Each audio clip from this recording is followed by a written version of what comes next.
Hello বন্ধুরা, আসসালামু আলাইকুম। আশা করি আপনারা সকলে অনেক ভালো আছেন। কালকে জানেন যে 3 আগস্ট সকাল 10টার সময় 2026 সালের এসএসসি পরীক্ষার্থীদের রেজাল্ট পাবলিশ করা হবে। সো রেজাল্ট দেখতে গেলে আহ, সর্বপ্রথম যদি আমরা রেজাল্ট দেখতে চাই, তাহলে সাইটে বিভিন্ন প্রকার সমস্যা দেখা যায়। আমাদের যে মেইন সাইট আছে এটাতে যদি রেজাল্ট দেখতে যাই, তাহলে রেজাল্ট আসে না, ইনভ্যালিড, মানে সার্ভার লোডিং করে, এরকম বিভিন্ন সমস্যা দেখায়।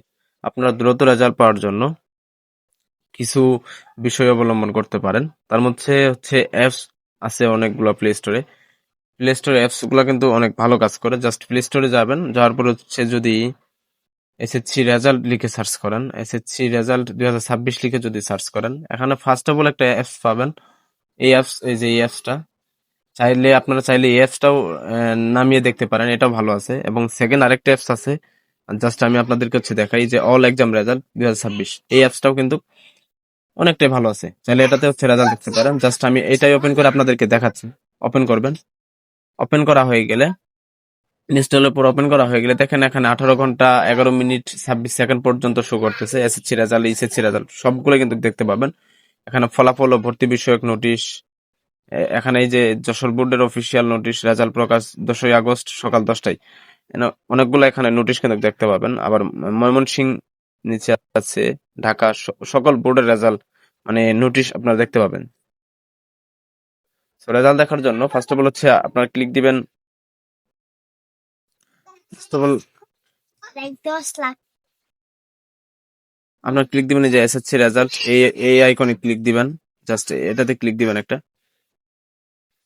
এটাতে একটা ক্লিক দেওয়া হয়ে গেলে একটু অপেক্ষা করবেন। অপেক্ষা করার পর জাস্ট এখানে দেখতে পাবেন যে এই যে চেক করুন, এরকম একটা বক্স, এই চেক করুন অপশনে ক্লিক দিবেন।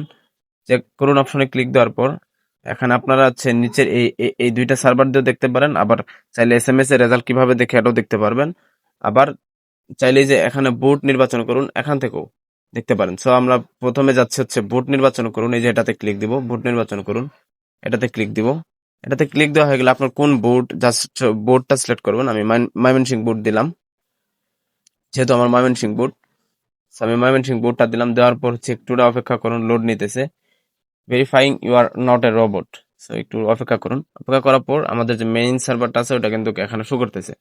সো এই যে এখানে উপরে বোর্ডের নাম, পরীক্ষার নাম, এগুলো কোনো কিছু দেওয়া লাগবে না। পরীক্ষার সাল 2026 অটোমেটিক বসে যাবে। দেওয়ার পর পরীক্ষার ধরন একক বা বিস্তারিত। আপনি যদি প্রতিষ্ঠানের ফলাফল চান একবারে পুরো প্রতিষ্ঠানে, তাহলে প্রতিষ্ঠানের ফলাফল দিবেন। আপনি যদি আপনার নিজের জাস্ট নিজের রেজাল্টটা চান, তাহলে একক বা বিস্তারিত ফলাফল, এটাতে ক্লিক দিবেন। দিয়ে এখানে আপনার রোল নাম্বার দিবেন। আবার নিচে রেজিস্ট্রেশন নাম্বার দিবেন। দিয়ে নিচে একটা ক্যাপচা, যে এই লেখাটা দিবেন। এখানে কি আছে জাস্ট ভালোভাবে দেখে দেখে এই এই এই ফাঁকা ঘরে বসাই দিবেন, এই ফাঁকা ঘরে বসাই দিবেন। দেওয়ার পর এই ফলাফল দেখুন, নিচে আছে যে দেখতে পাবেন যে ফলাফল দেখুন, এই আইকনে একটা ক্লিক দিবেন, তাহলে আপনার ফলাফল দেখতে পাবেন। আশা করি কিভাবে ফলাফল দেখবেন না দেখবেন total A to Z process আপনারা বুঝতে পেরেছেন। এভাবে মূলত রেজাল্ট দেখবেন এসেছি। সবার আগে যদি দেখতে চান, অ্যাপস থেকে ঢুকলে একটুটা ফাস্ট দেখাবে। যদি সমস্যা দেখায় তাহলে আপনারা একটু বারবার ঢোকার চেষ্টা করবেন, তাহলে দেখতে পাবেন। আবার যদি পুরো স্কুলের রেজাল্টও দেখতে চান, সবার নিচে দেখতে পাবেন যে স্কুলের ইন নাম্বার খুঁজুন। স্কুলের আগে ইন নাম্বার লাগবে। জাস্ট ইন নাম্বারে এটা চাপ দিয়ে বোর্ড নির্বাচন করবেন, ময়মনসিংহ বোর্ড। জেলা নির্বাচন করবেন জামালপুর। উপজেলা দেওয়ানগঞ্জ। দিয়ে আপনার যেগুলো স্কুল আছে প্রত্যেকটা স্কুলের ইন নাম্বার কিন্তু এই যে কপি করলে হবে। জাস্ট কপি করে পুরো স্কুলের আপনার রেজাল্টটা দেখতে পারবেন, যদি স্কুলের রেজাল্টটা দেখতে চান। সো আশা করি আপনারা সকল অনেক বুঝতে পেরেছেন কিভাবে রেজাল্ট দেখবেন না দেখবেন এ টু জেড প্রসেস। ভিডিওটি যাদের কাছে ভালো লেগেছে তারা অবশ্যই চ্যানেলটি সাবস্ক্রাইব করে পাশে থাকবেন। ধন্যবাদ।